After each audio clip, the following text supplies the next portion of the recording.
we remain steadfast in our commitment in delivering local news that matters, stories that inspire, enriching the lives of Filipinos in the Philippines and across the globe. This is your GMA Regional TV. Buong puso para sa Pilipino.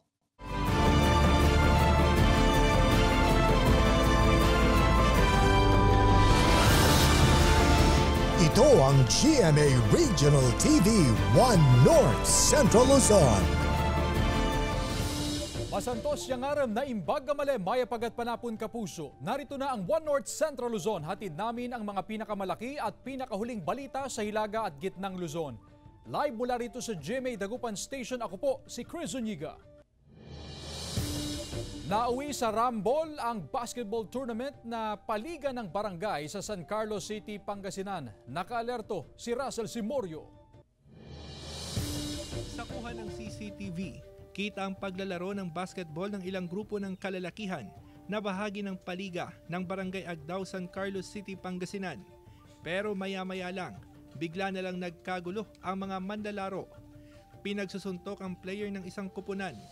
Hindi raw bababa sa 12 katao ang nambugbog sa kanya dahil pati ang ilang taga-suporta sumali rin sa gulo. Umawat daw ang mga kasamang player ng biktima pero wala rin silang nagawa dahil sa dami ng nambugbog.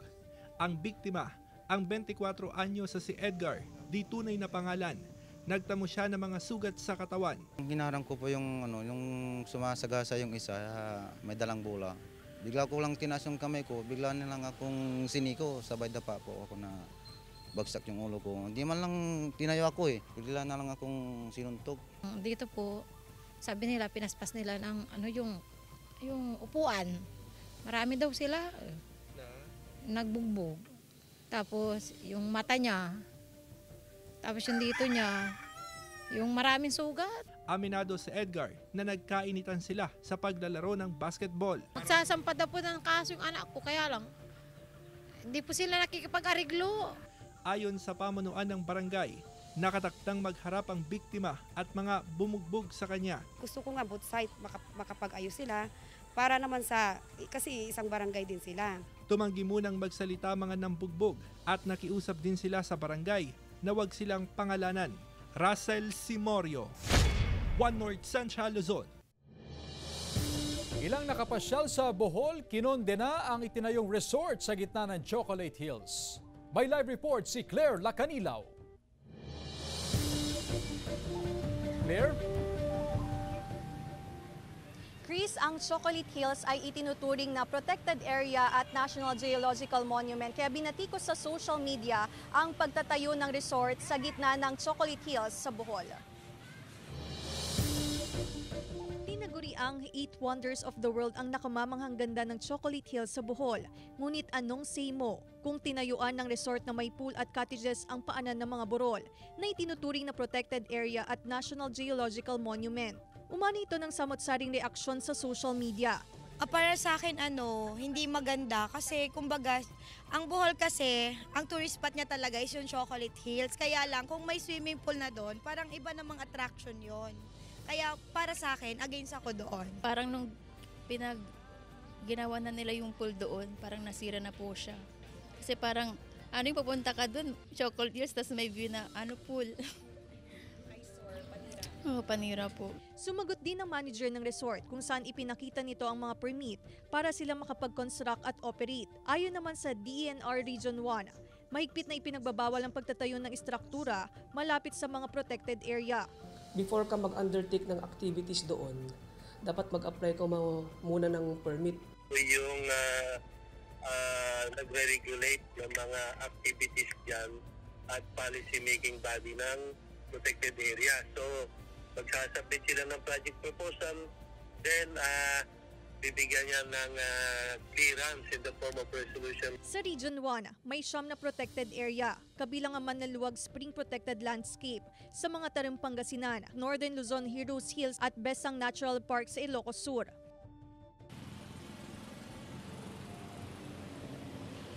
Chris, ayon sa DNR Region 1, dapat consistent ang isusumiting project proposal sa Protected Area Management Plan kung saan dapat akma ang specification at standard design ng protected area sa itatayong development facility activities within the multiple use zone o management zone ng protected area. Chris. Maraming salamat, Claire Lacanilaw.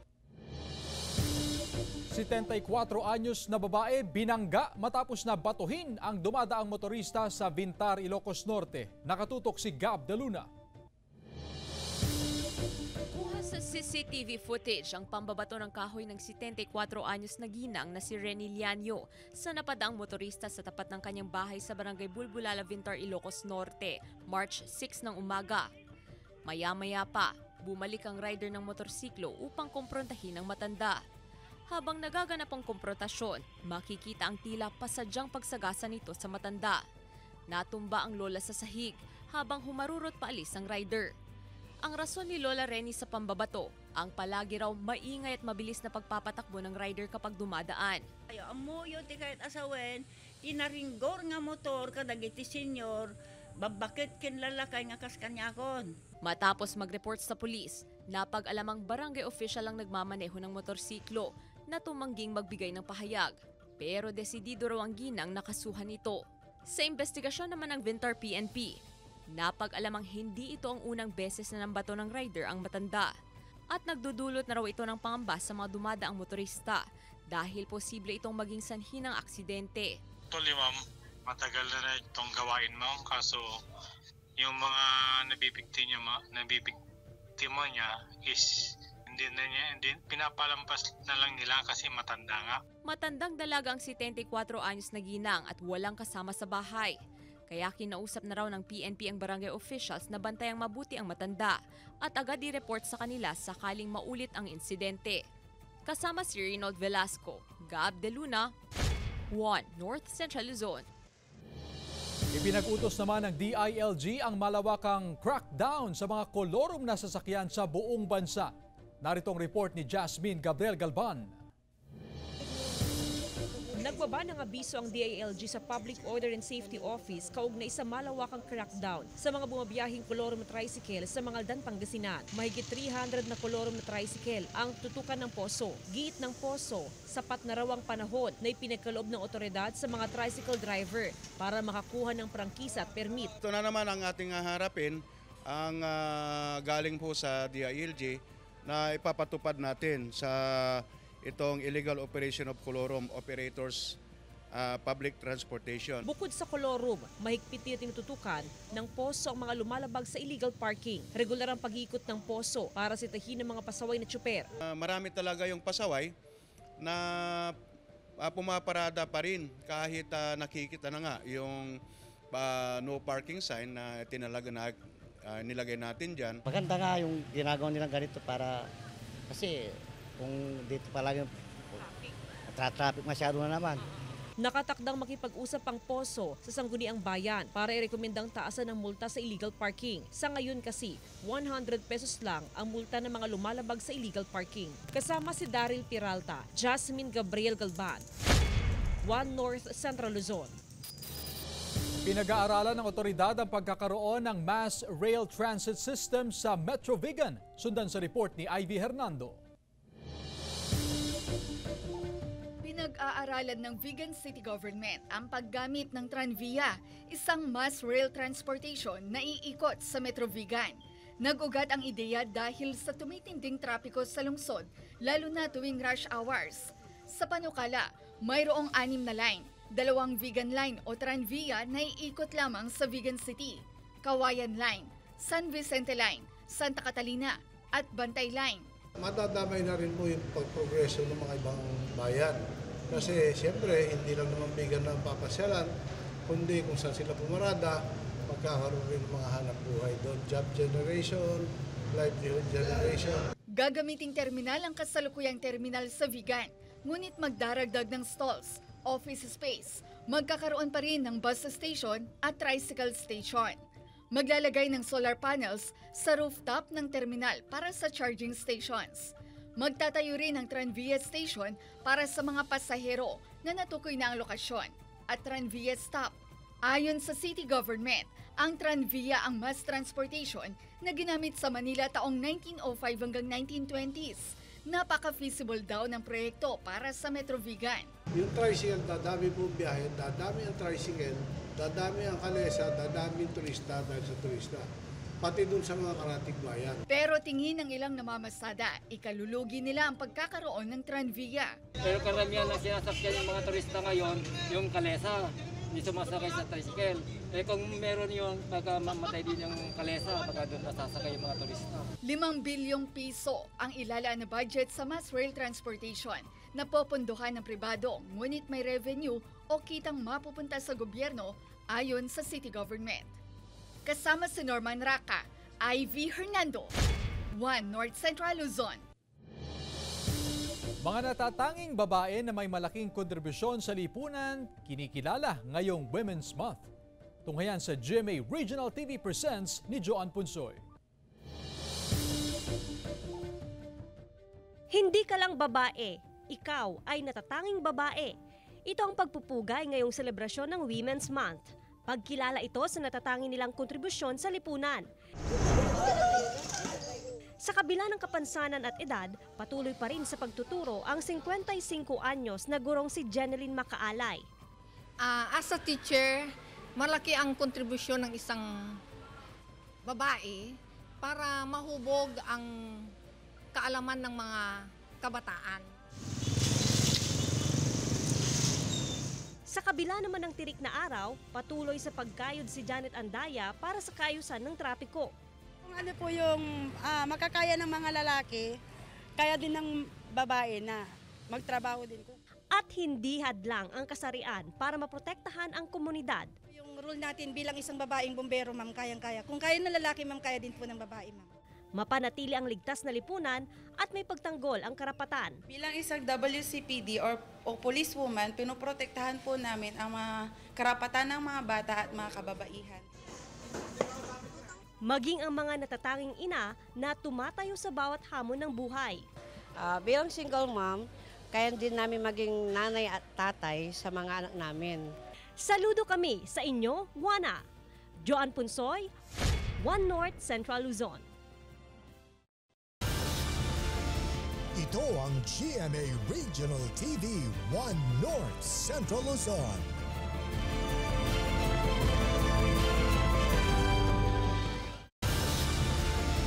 Ito ang GMA Regional TV 1 North Central Luzon. Halos 1 milyong pisong halaga ng hinihinalang iligal na droga ang kumpiskado sa magkakahiwalay na operasyon ng otoridad. Nakatutok si Claire Lacanilaw. Mag-asawa ang arestado sa bypass operation sa Barangay Bunuan, Gazette, Dagupan City noong March 12. Street vendor daw ang mga ito, pero napag-alamang nagbebenta rin ng hinihinalang shabu. Kumpiskado sa kanilang 11 gramo o 70,000 pesos na halaga ng droga. Inaalam kung miyembro sila ng sindikato habang nasa pangangalaga ng kaanak ang kanilang mga anak. Arestado rin ng pinagsanib na puwersa ng mga Aldan PNP at Philippine Drug Enforcement Agency ang 56 anyos na tricycle driver. 4 na sachet ng hininalang shabu ang kumpiskado ng otoridad na may timbang na 15 gramo at nagkakahalaga ng 102,000 pesos. Sa Malasiki, 130 grams ng hininalang iligal na droga na may market value na mahigit 800,000 pesos ang kumpiskado sa Anti-Illegal Drugs Operation ng Police Provincial Drug Enforcement Unit at PIDEA Region 1. Huli ang 33 anyos na high-value target ng otoridad pagdating sa iligal na droga. Maharap ang mga nahuli sa kasong paglabag sa Dangerous Drugs Act. Claire Lacanilaw, 1 North Central Luzon. Samantala, mahigit 2 milyong piraso ng mga substandard na liquefied petroleum gas o LPG tank ang laganap daw ngayon sa merkado ayon sa samahan ng mga LPG dealers sa bansa. Sa ginawang pagtitipon sa Kawayan City, Isabela, sa pangunguna ng Department of Energy, samahan ng mga LPG dealer at stakeholders, tinalakay ang kaligtasan sa paggamit ng LPG base sa Republic Act 11592 o Safe Operations of LPG Industry. Hinimok ang mga negosyante at consumer na isauli ang mga kalawangin at luma ng mga tangke ng LPG sa mga supplier na dapat daw ay libreng pinapalitan. Ayon pa sa DOE, may 40 milyong piraso ng LPG tank sa buong bansa at kasama sa target nila na makumpiska ang mga depektibo o substandard na tangke. Na-rescue naman ang mahigit sa 800 Pinoy at dayuhang nagtatrabaho sa isang Pogo Hub sa Tarlac. Narito ang report. Sakto ang pagdating ng mga tropa ng gobyerno kaya naharang ang ilang lumalabas ng compound. Ano yung susi ng sakyan? Patay. Nagsanib persa ang PNP, AFP at Presidential Anti-Organized Crime Commission para isagawa ang raid sa compound ng Zun Yuan Technology Incorporated. Nakakuha sila ng search warrant matapos makatakas ang isang Vietnamese at magsumbong ng pananakit at serious illegal detention. Yung mismong establishment na ito, legal. May mga papeles, with PAGCOR and of course sa local government may mga papeles yan. Ang tinitignan natin dito is how they operate. Yun nga, yung serious illegal detention na iniimbestigahan natin, yung human trafficking. Isinasagawa rin umano sa loob ang iba pang modus gaya ng love scam at cryptocurrency scam. May mga kota-kota sila dyan. Kailangan makakuha ka ng at least 10 mabibiktima mo. O kaya hindi ka pumasok sa kota, and then nananakit na sila para ikaw ay magtanda. Extensive search is still ongoing sa mga buildings. And we understand that there is an underground establishment and maybe a tunnel which we're looking for. Possibly, meron din silang torture chamber dito. Nasa mahigit 800 Filipino, Chinese, Malaysian, Vietnamese at iba pang foreigner ang na-rescue. Inaasahan ng mga otoridad na madaragdagan pa ito dahil ilang bahagi pa lamang ng compound ang kanilang nahahalughog. Hawak na rin daw ng mga otoridad ang mga suspect. May mga nakumpiska rin mga armas na nakuha sa mga kwarto. Aalamin pa kung legal ang mga ito. Maghahain din ng warrant ang PNP Anti-Cybercrime Group para makumpiska at masuri ang mga computer at iba pang gadget sa loob. CJ Torida, One North Central Luzon. Sa gitna ng modernong panahon, hindi lang teknolohiya ang dapat nag-upgrade. Tayo rin mismo mga kapuso dapat sumasabay sa pagbabago lalo't nagganap ang mga online at cyber scams. Para talakayin yan, makasama natin ang isang expert mula sa Department of Information and Communications Technology, si Ginoong John Benedict Joquino. Magandang hapon, Sir JB. Gaya po nung nabanggit ko, ano ba yung mga usong-uso ngayon na mga cyber attack or cyber scam base po sa pagsusuri ng DICT? So unang-una yung pinaka-prevalent or yung pinaka-tinatawag nating sikat na mga cyber threats or attacks na nangyayari ngayon is yung phishing. Okay. Sa phishing, meron tayong dalawang klase. Nandyan yung commonly na text phishing at yung email phishing. Sa phishing na ito, yung mga cyber attackers po natin, nagpapanggap sila mula sa isang malaking institusyon. Magsisend sila ng isang kapani-paniwalang text or email na kung saan maglalahad sila na may nangyaring problema or may magandang balita at may nakasaad na link.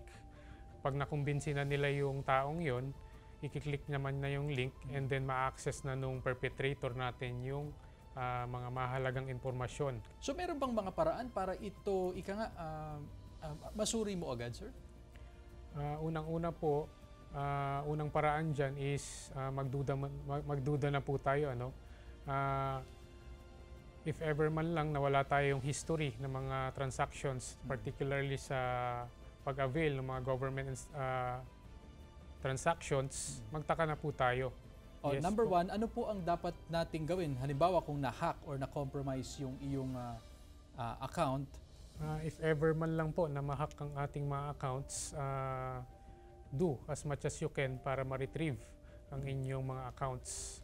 Kung wala na pong pag-asa, magsilbi na po itong lesson para sa ating lahat. At wag na po nating i-share yung mga sensitive information like our one-time passwords or yung ating mga passwords. Total, hindi po ito maiwasan no? Kumbaga ito yung name of the game, yung technology ngayon. Ano pong mensahe natin? Ayun, mensahe sa ating mga kapuso po, maging vigilant po tayo, maging maingat po. Matalino na po yung ating mga cyber attackers, yung mga perpetrators. Gagawa sila ng paraan para po maakit kayo na i-click itong link na ito para po makaiwas tayo sa mga ganitong klase ng panluloko. Alright, maraming salamat po sa mga impormasyon na inyong ibinahagi si Ginoong JB Joquino. Wala po yan sa DICT. Maraming salamat po. Ito ang GMA Regional TV 1 North Central Luzon.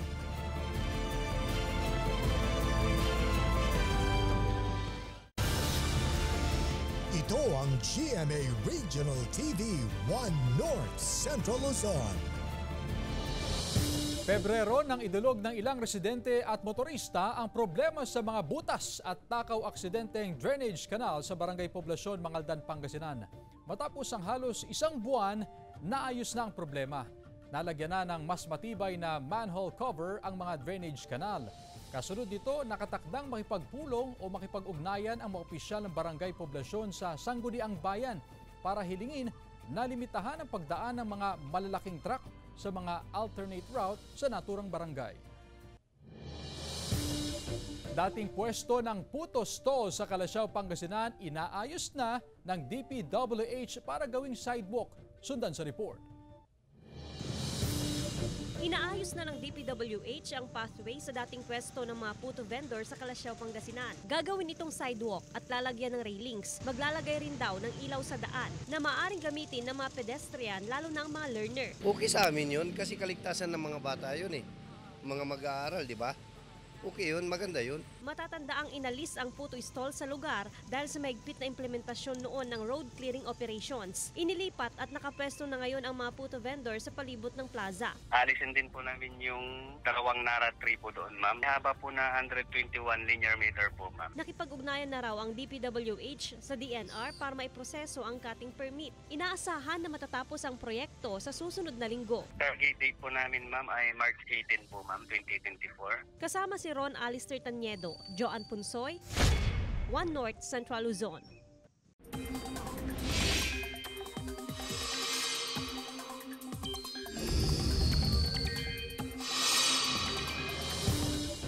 Mga kapuso, tatlong weather systems pa rin ang patuloy na nakakaapekto at magdudulot ng pag-ulan sa ilang bahagi ng bansa. Yan ang shearline, amihan at easterlies. Sabi naman ng Pag-asa, posibleng humina ulit ang amihan sa mga susunod na araw pero maaring may panibagong bugso ulit sa susunod na linggo. Base naman sa datos ng Metro Weather, may tsansa ng kalat-kalat na ulan sa Kalinga, Isabela, Apayao, Ilocos Provinces, Benguet, Aurora at Zambales. Sira-sirang school canteen ng Calasiao Comprehensive National High School napalitan ng bagong pasilidad. Narito ang report. Ganito ang itsura ng kantin ng Calasiao Comprehensive National High School noon. Tumutulo ang tubig sa kisame tuwing umuulan at may pagkakataon daw na binabahari ng school canteen. Peligroso. Nasira na rin ito dahil sa kalumaan. Laging basa po yung sahig, tas may tumutulo po na tubig, tas may mamoy po, may parang amoy putik. Pag umuulan, problema na namin kasi pag kumakain po yung mga bata, hindi namin alam kung saan namin sila ipepesto. Kasi lahat po tumutulo na. Pero matapos ang mahigit 4 na dekada, ganito na ang itsura. Malayo sa dati. Ngayon, presentable at di hamak na mas ligtas ng gamitin. Talagang total construction lahat to, ma'am. Binago lahat po nila. Magmula sa kitchen, sa ceiling, lahat po. Tapos in-elevate po ito. Temporary school canteen ang ginagamit muna sa paaralan pero bubuksan at gagamitin ng bagong school canteen sa March 25. 3 silid-aralan sa 1L Shapno Elementary School sa Barangay Lasip Grande, Dagupan City ang hindi na ipinapagamit sa mga mag-aaral.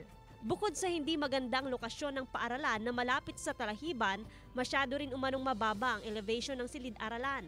2 silid-aralan pa ang nakatakdang palitan. Dahil based po doon sa report, siya po yung naaabot din po ng baha.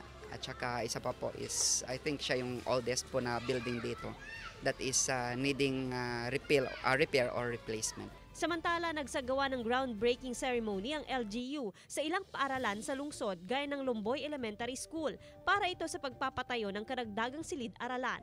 Joan Punsoy, 1 North Central Luzon.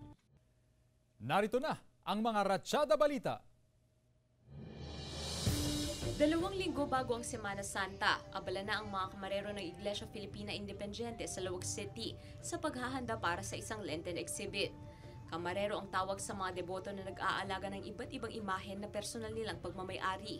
Ang mga imahen ay nadamitan ng mga elegante kasuotan at ang iba sa kanila ay gawa pa sa inabel na sadyang espesyal at kaaya-aya. Ang ilang kamarero nakaranas ng mga pagsubok sa buhay pero nalagpasan nila ito dahil sa matibay na pananampalataya. Nag-isang dibdib ang 18 magkapareha sa mass wedding sa Vintar, Ilocos Norte.